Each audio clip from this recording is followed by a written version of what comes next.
Hello, আসসালামু আলাইকুম guys. কি অবস্থা সবার? আজকে আসছে আমাদের জমি দেখার জন্য। আমাদের জমির অবস্থাটা খুব খারাপ। এই যে দেখুন, মানে পাতাগুলা কেমন জানি মারা গেছে।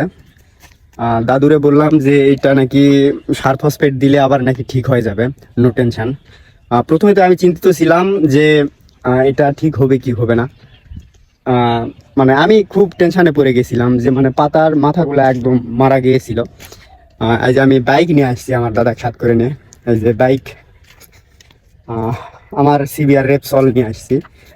আমার দাদা ওখানে কাজ করতেছে। এই যে দেখুন, ওখানে কাজ করতেছে, মানে বুড়া বয়সে কাজ করতেছে, আর আমি যুবক ছেলে ব্লক চলাইতেছি। যাই হোক, সমস্যা নাই।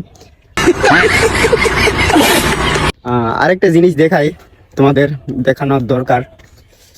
উম, এগুলা, এই যে সাইডে যে গাছগুলা দেখতেছেন, তালের গাছ, এগুলা নতুন করে আমরা লাগাইছি, অনেক বছর হচ্ছে।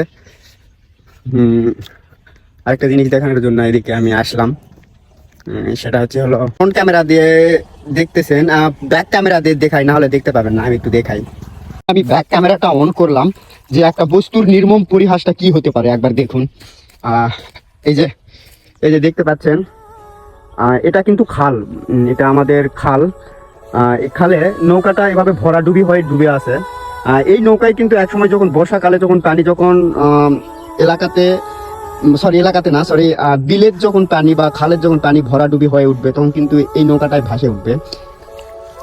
এতেই একটা জিনিস প্রমাণিত হয়, সময়ে ব্যবহৃত হয়, কিন্তু সময় শেষ হয়ে গেলে সেই জিনিসটার মূল্য থাকে না। ঠিক নৌকার ক্ষেত্রে তাই, নৌকা এখন পানিতে ভরাডুবি হয়ে আছে। আমাদের এখানে আরো আরো সুন্দর কিছু জিনিস দেখানোর আছে, আমি দেখাবো, এই জন্য আজকে ব্লগ করা।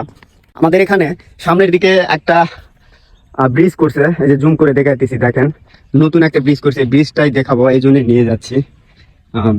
এদিকে এখানকার ধানের অবস্থা খুব খারাপ, দেখতে পাচ্ছেন। এখানকার ধানের পাতা কিন্তু সবগুলা কিন্তু মারা গেছে। এই যে দেখুন, এই পাতাগুলা মারা গেছে ধানের। সমস্যা নাই, সার ফসফেট দিলে থিওবিট ব্যবহার করো, চিলেটের জিঙ্ক ব্যবহার করে স্প্রে করো, ইনশাল্লাহ ঠিক হয়ে যাবে। এটা নিয়ে প্যারা নেওয়ার কোনো প্রয়োজন নাই। আর আরেকটা জিনিস দেখানোর জন্য ওদিকে নিয়ে যাচ্ছি, আসুন।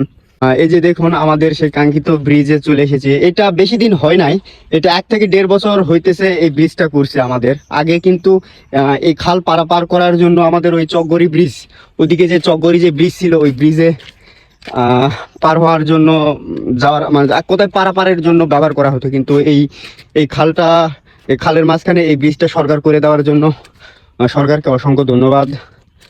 এই যে দেখুন, এখানে মহিলা